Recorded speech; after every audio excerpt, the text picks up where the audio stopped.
Welcome to the first ever Golf Fitness Mastermind. My name is Michael McDonald, and here with me today is my buddy Dan Shipman, who is our fellow Mastermind member. We also have another few parts of our crew that are going to be signing in and watching us with us. So we're really excited to have you guys on board with this. It is obviously the first time that we are offering something like this out to the public. For the past year, I started this group in January of 2019.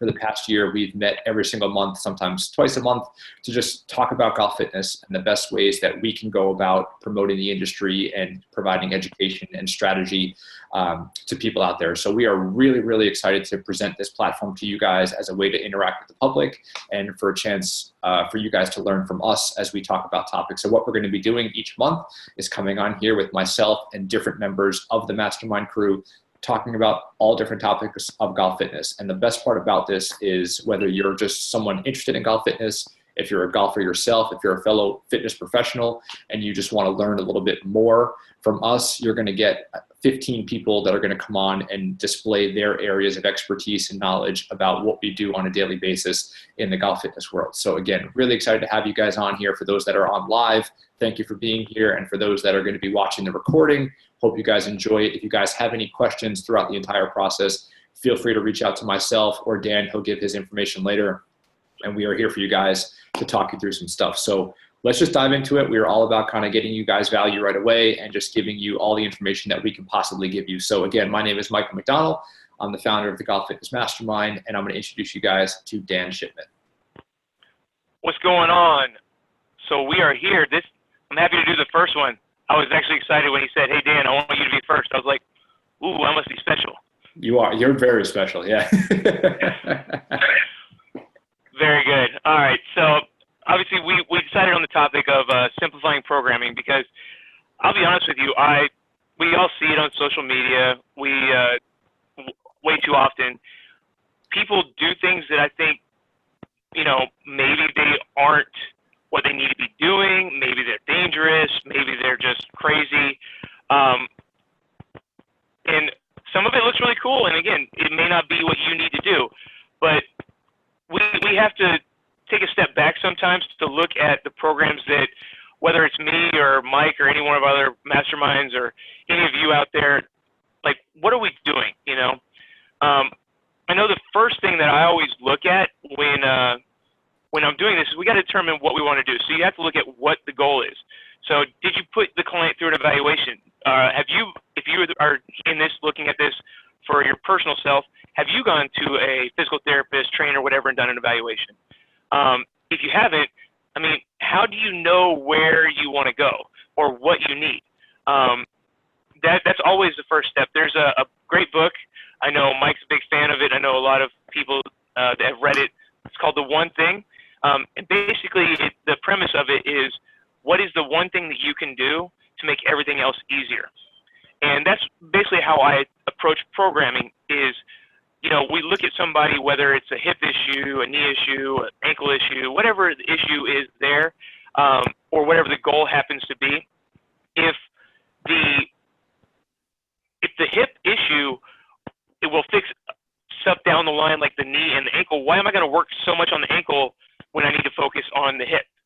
Find that one thing that you can do that's going to fix everything else, or as many things as it can, then work from there. Don't get me wrong, you can still work on the knee, you can still work on the ankle, but, again, if it's the hip that's causing an issue down the chain, why am I focusing on the knee? So I always look at that one thing. Hey, Dan, that's always first and foremost. Yeah. Real quick, just want to jump in because I love that. I think that's a great place to start. And I think identifying the one thing kind of goes hand in hand with the assessment, right? Because that's going to be the initial foundational way for us to gather the information that we need to make the program specific to the individual. So when we're looking at something like that, as trainers, we're saying, hey, what are the 1, 2, maybe 3 big picture focus points that we can say, these are going to be the primary things that we're going to attack? And then which one of those is the number one thing that's going to elicit the most bang for the buck, right? So is it going to be mobilizing someone's hip? Is it going to be dealing with asymmetrical shoulder rotation, right? That's what we do, and that's how we pinpoint everything. And then from there, then the program gets built out, which we're going to talk about pretty soon, about the difference between program and workout and how we layer the foundation. But I think that's a great place to start. I just want to echo that point as far as getting someone in the door, and whether you're a trainer as well, get them in the door, identify what those restrictions or limitations are so that you know what to build out from. Because if not, you can write the world's greatest program, but it might not be targeted and specific to what that person actually needs. Absolutely. Yeah, exactly. Every person that comes in here has to go through an evaluation. Otherwise, I can throw something at the wall and see if it sticks. Right. You know? But yeah, he's talking about kind of like what we're gonna go through next is like we're gonna talk about the program itself, like which we talk. This is simplified programming, right? We're gonna talk about exercise categories and how I look at how I determine what I'm going to do, and then we'll kind of jump back into some other stuff and how we go about making sure we're on the right path.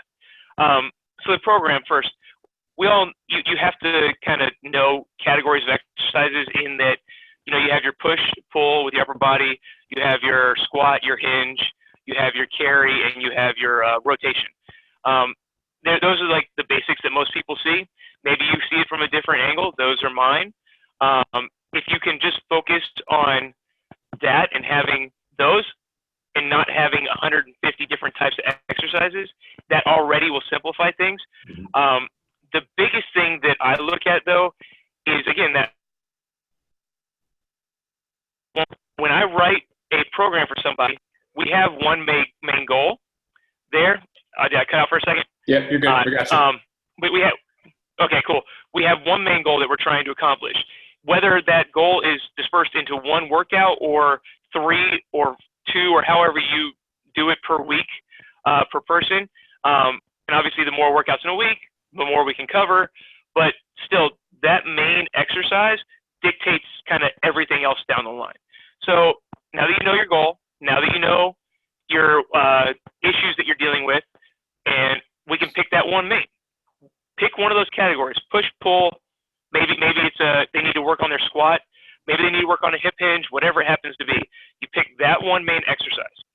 Then after that, knowing those issues, I find it really easy to actually kind of go backwards from there and build the warm-up based on what that main exercise, or I should say main circuit, if you did like a power circuit doing like a squat and a box jump, whatever it happened to be.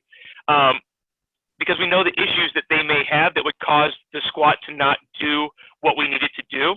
So we can then, after we have that main exercise, let's say it's a squat, and we know that they have their knees cave in as an easy example, and we just want them to do some banded clamshells or something to help work on that glute medius so we know it happens to be weak. We put that into the warm-up there. Whatever mobilizations, whatever, pick 3 or 4 that are going to help enhance that person's ability to do that squat, right? And then if you want to throw, say they have like some other tightnesses or whatever, you can throw a couple extra on after as like what I call assistance exercises. So it's like, let's say, that their shoulders are tight, but we worked on squat. So you just want to work on a shoulder mobility drill at the end, along with maybe you do a wall squat or something just to enhance some of the squat stuff, or maybe you do a core exercise, whatever it happens to be. Whatever you need to do, that's the basis of how I look at it. Just making sure that you address all the weaknesses in the warm-up based off of that main exercise. And then if you want to throw some bicep curls in on the end, cool. That's fine. But don't overthink the whole workout has to be about fixing that one thing. It's just this little piece here, and then build around it, That's so good. And I think I'm with you. I program backwards as well, right? What's the end goal? What's the thing that we're looking to accomplish? And then what are the building blocks that I can put into a program that are going to make that thing better? So like, you mentioned the hip hinge before. So can we address hip mobility? Can we get people to do certain things in the warm-up to further that need of what that end goal is? Can we do other stuff in the program? Absolutely. We're going to be able to give variation to something, but identifying what that factor is, and again, simplifying the program to address that factor is going to be a way not only to get your client better results, but you're going to be able to be super efficient with what you program out, because you're going to know very quickly, is this working? right? Is what I'm doing working? Is it making a difference? Is it making that thing better that we're trying to accomplish? Whether that's a hip hinge, squat, push, pull, whatever. So we're in complete agreement there. Obviously, our philosophy is very similar in terms of building the body from movements that the body does and not by muscle groups. And this is one thing that I always like to talk about to people that are not in the fitness space. I think a lot of times you see people go into the gym and their workouts consist of body parts, right? They work body parts on specific days. Now, we know that that is a great way to build hypertrophy, or what we call muscle mass, right? Basically to get big. So if you want to be a bodybuilder, if you just want to gain muscle mass, that's a great way to go about doing so.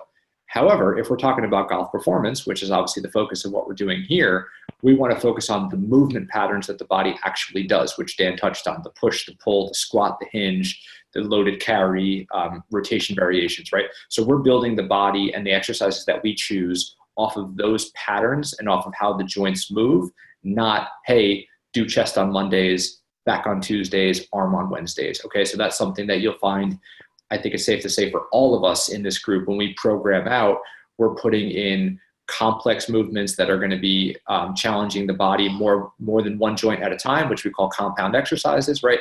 So that's a little bit more detailed, but I think it's also important to bring that up, because when we do program, we are attacking the whole body as one big integrated unit, and we're training the movements that the body does, not just the muscle groups themselves. Absolutely. And my big thing, like I said, compound movements, nobody comes in here at my gym and trains more than 3 days a week because of that, because every workout covers head to toe. Right. You know, I don't mean like we're going to do wrist exercises every single time, but we're going to work the whole body because of compound movements, whether it is a squat, which happens to work, obviously, 3 main joints with the ankle, the knee, and the hip. Obviously, core gets work as well. Or the hinge, or whatever it happens to be. We're going to do things that involve the whole body every time, and I don't want them to be too sore to be able to do the next workout. So we definitely only do 3 days a week at most with my clients. Then after you've created the program, and like you said, you get a real quick idea of, is it working or isn't this working because of this? I mean, that's where we got to retest, right? Did you accomplish the goal? If not, like, we have to reassess where we're at. If not, or if you did, guess what? You still have to reassess, because, hey, what you fixed something, now how does the body move? And I see one of our people just ask, where do I put that one main exercise? Literally, warm up, it's the next thing after the warm up. So it's their body's warm and prepared, but they're not exhausted. And especially because if it is a squat and this person's doing a barbell squat and box jump combo, working on some post-activation potentiation, I need them to be at their peak with every bit of energy they have, because I want them to jump on a 90-inch box and barbell squat 500 pounds. Come on, Mike. That's normal. That's normal, yeah, right? Yeah. So, okay. Every day, all day. No, or it could be onto a, no, we're not doing onto a med ball. Good one. Good one. You can stand on the med ball while you squat, though, right? Duh. Hey, let's not confuse people. Yeah, we're going to confuse people here. All right. So, the big thing, like I said, is, after you get done with your program, whether it's 2 weeks, whether it's 1 month, whether it's 3-month program, and you said, hey, this is what it's going to take for this to be accomplished, assess again. And if it didn't work, assess again, and then write it again. Because maybe you missed something in the first assessment. That may be why it didn't work. Or again, if you did get the goal accomplished, you fixed some things. Maybe, like I said, the hip, you fixed it, so it fixed the knee and the ankle. So maybe we don't have to worry about those at all. We got something else, right?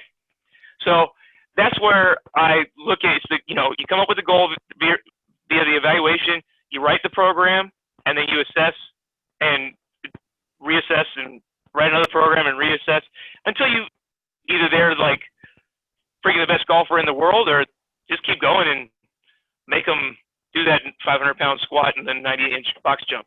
Well, it's a great point, because it builds off of the theme of today. It's simplifying things. So we basically have a 3-pronged approach, right? Identify the goal. What's the one thing we're talking about? Build out the structure of the program based upon the thing you're looking to accomplish, movement patterns that the body does, and then make sure it works, right? So like that's it's really kind of it, right? We tend to overcomplicate it. And like you said in the beginning, there are 9 bajillion exercises that we can choose from and what looks flashy and what doesn't. But what can I do that's the most effective, that's safe, and that gets them the most bang for their buck doing those 3 things that we talked about? That is the foundation of how we all program. And I'd be willing to bet that if people listening to this said, hey, I want to work with Mike, or hey, I want to work with Dan, those programs are going to look very similar. Right? Yeah, I mean, as long as you want to squat 500 pounds, no joke. I gotta stop. I have too much fun with this stuff. No, you're right. It should look very similar. I mean, yeah, we have different methodologies. You have Vipers. I don't have those here, but still. Of course. Yeah, but again, yes, we both have, and it should be a very similar route to the end goal. Sure. Because the underlying, I guess what I'm trying to say is the underlying premise of how we attack something is the same, right? The methods that we choose, the exercises that we choose, of course, are going to be slightly different, as well they should be, because we have areas of expertise that are slightly different. But the foundation doesn't change. How someone is supposed to move doesn't change. And the approach that we look at how the body works, those are going to be the things that you're going to find to be very similar across us as a part of this group, in the strength training field and in the golf performance field. So we got another question here in the chat box here. What do we got? If main goal is power move your main goal?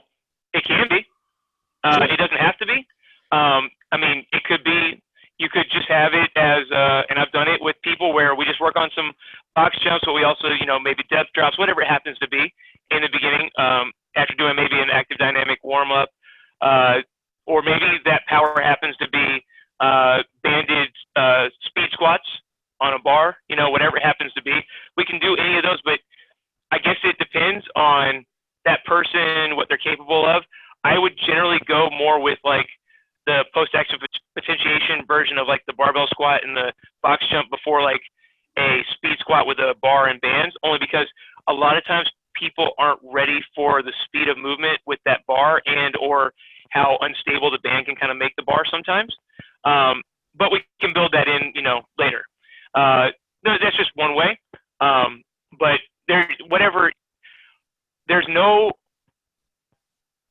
I want to be careful saying that there's no wrong way, because there is a wrong way, the dangerous way. But yeah. I mean, if you want them to work on power, work on power. Right. You don't have to go with post-activation potentiation type exercises and workouts to elicit power. There's a lot of different ways that you can work on power. I mean, you can look up triphasic and all these other things too. They all have great different ways of making power. So yes, after the warm up, it can go directly to power stuff, but it doesn't have to. It could be right on the medicine ball throws, whatever you want. And to that same point, just look at the question, right? If your main goal is power, is a power move your main exercise? Yeah, probably, right? If that's what you're working on, then yeah, I think, and this is actually a perfect segue into what we're going to talk about next. There is a hierarchy, there's a pyramid of exercise. So if someone comes in day one and they're like, I want to work on a kettlebell swing, right? A ballistic power-based movement. Me personally, I would be like, okay, that's great. We're going to get there. Okay. It's going to take time. We're going to build a foundation of mobility, stability, strength before we get there. But if someone's coming in and they've worked with you for a while, they're an advanced training age type of person and they want to work on power, hell yeah, let's work on power and let's make that the focus. I would probably also have it where that's maybe 1 or 2 days out of the week where we're focusing on that. There we go. We're getting there right there. Love it. Okay. So if you can't see it, I'm literally holding up. This is actually taken from my website. No joke. That's like on my homepage. Well, so let's leave it there, because this is a perfect segue into how we structure the hierarchy of programming. So go ahead, Dan. Yeah. So, I mean, what do you call it, a pyramid? I like to say building a house. Just especially when I have my interns here, it kind of hammers it home a little bit better. We have to build a foundation of the house. Then you get to build the walls, and then you get to in the roof and all that. Then you get to paint and maybe add I can't even think right now, some stuff on the walls, whatever you want. The pretty artwork, the pretty colors. Walls. Yeah. Exactly. Yeah. So, but what is the foundation? The foundation for me is that core strength. It's the stability and it's the mobility. If you don't have those, then really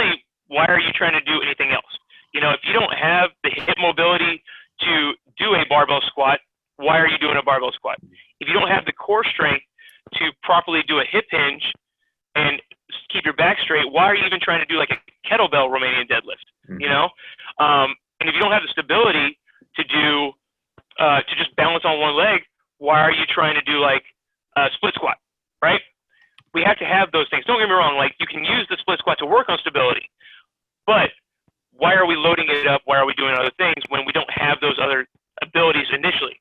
That you have to build that foundation. We're building that house, right?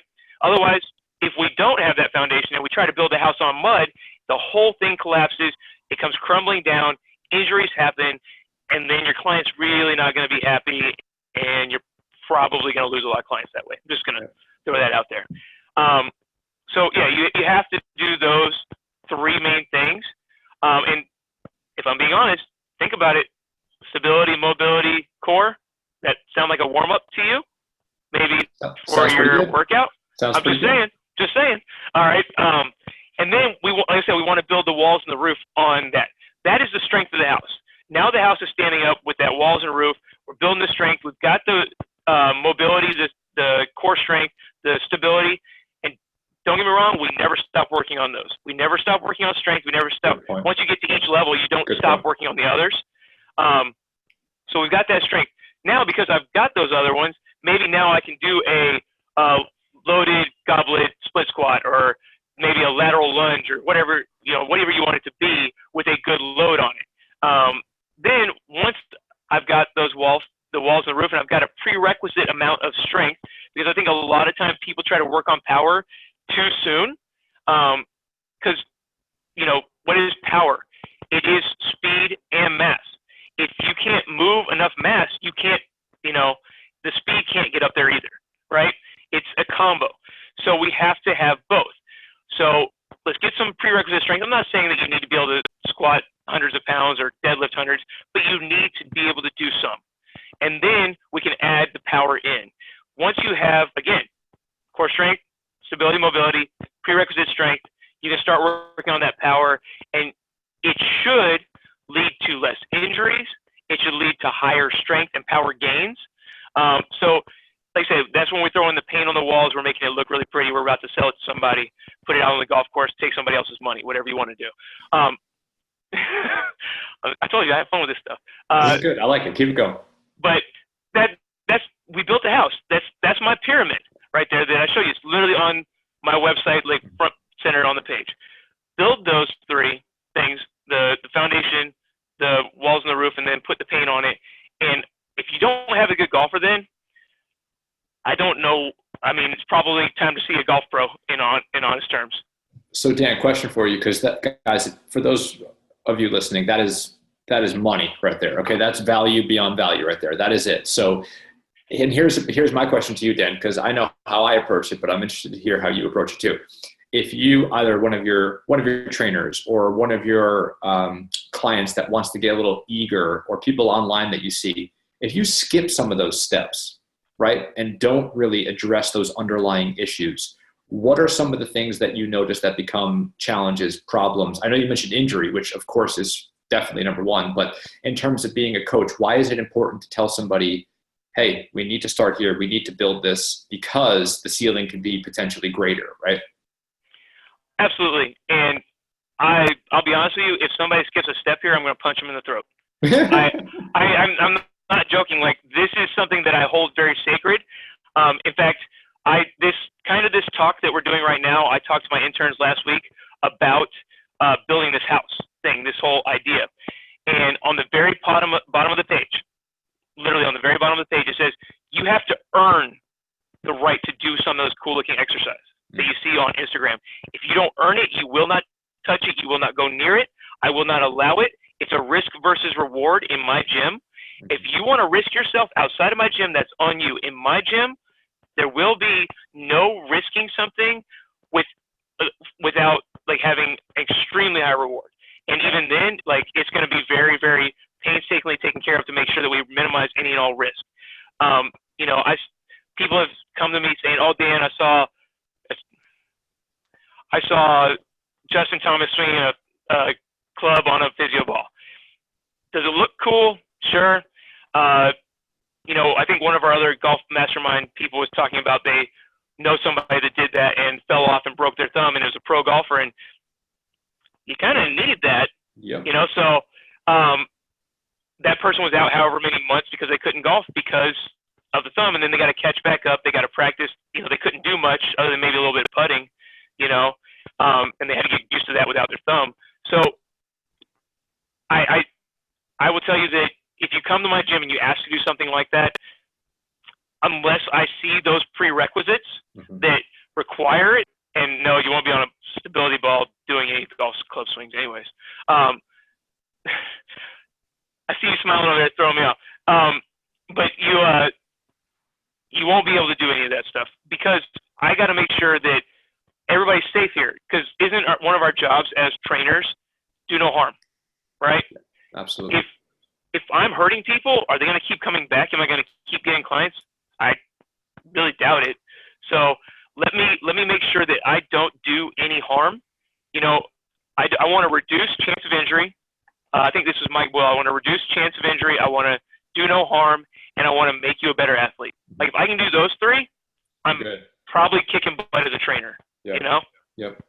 And that's cool. I appreciate that because I get that a lot sometimes because I do most of my stuff in the online space. So I'm coaching people from all over the world, and there is obviously not that interaction of me being physically present with someone. So it is even more and utmost importance that they understand what the foundations of movement are. Because I could write the best program in the world, but if they're jumping ahead or if they're not understanding the way movements are supposed to feel, then we're going to have a bit of a problem. So you need that foundational strength and range of motion. And also, by the way, we can geek out on this another time, but having enhanced mobility and stability, by the way, makes you stronger, makes you more powerful, right? So that's a whole nother conversation, but it is so imperative that you don't get caught up in skipping too many steps because something looks cool or, you want to do the fancy exercises.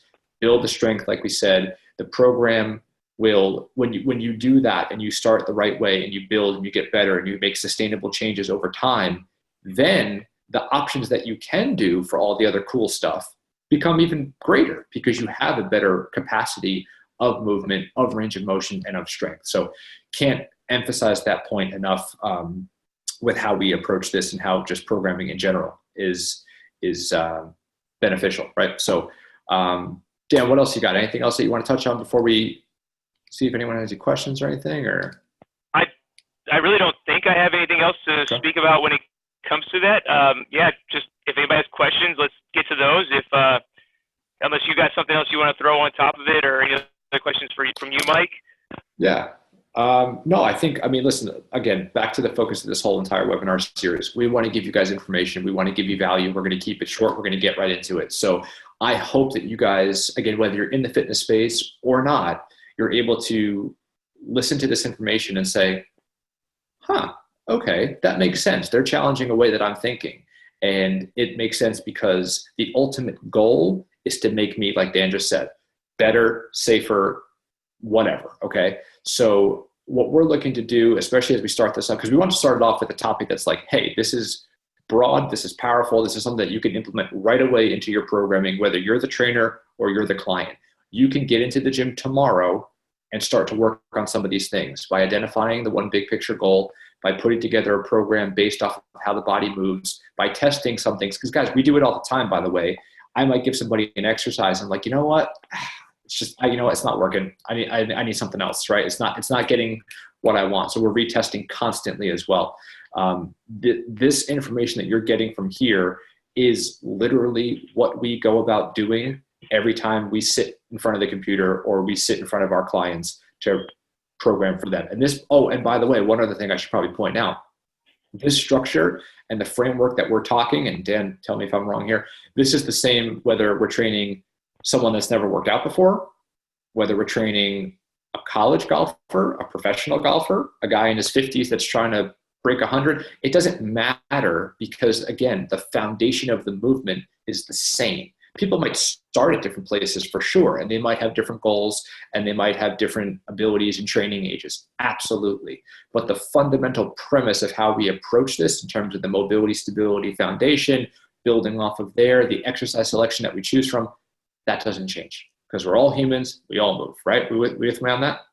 No, absolutely. That's 100%. Like no joke. Like this framework is every athlete, every person that I think I've ever trained. Yeah. You know, I've had the highest of the high and the lowest of the low in 12-year-old kids, and I've had, you know, the best pro baseball players, and I still do it all like this. Yep.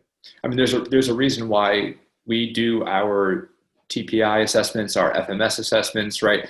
These things are the building blocks of how we program. So whether you walk in my door, whether Joe down the street walks in my door, or whether Tiger Woods walks in my door, they're going to get evaluated the same way. And that's the beauty of this, because it gives you the information needed to go ahead and make that plan for your client, or whether it's yourself as well. So yeah, I think that kind of wraps it up. I think we kind of got everything that we needed to get. If you guys have any questions, for those of you that are on here live, if you want to type them into the chat box, you can do that. Obviously, we got a lot of people that are going to be watching on the recording as well. And if you guys have questions after you have watched this, again, please feel free to reach out to me. Again, you can find me on Instagram at Coach Mike Mack. And then Dan, where can they find you? But Instagram as well, Full Torque Fitness. And Dan, did you say that you're based out of Largo, Florida? Did you mention that? I am in Largo, Florida. So we have people in the mastermind group from pretty much all over the country. Okay, so and Europe, and Canada, and Europe, and Canada, yes, that's right. We are multinational. So if you are someone that is like, hey, you know what, I would love to train or find out information from one of these guys or girls in person, please go ahead and look us up and reach out to us. We are happy to talk to you guys. And also we have some things in the pipeline as far as ways to work with us as well. So thank you for being here. This was fun. This is our first one, so we're excited to bring it to you. We're going to be doing at least one per month. So be on the lookout for the next one in February. We'll do the same thing. We'll be sending out a link, recording the call. Dan's going to do some editing for us to make it nice and pretty. And then we will blast out the link to everyone that has registered for this event. So we are very excited to bring this platform out and get you guys in the same virtual room with us and a lot of what we have to say. So really appreciate you guys being here. Dan, good work, my man. Thanks for kicking it off with me. I really appreciate it. To the other mastermind members that hopped on the call, thank you so much for being here, and hope you guys enjoyed it.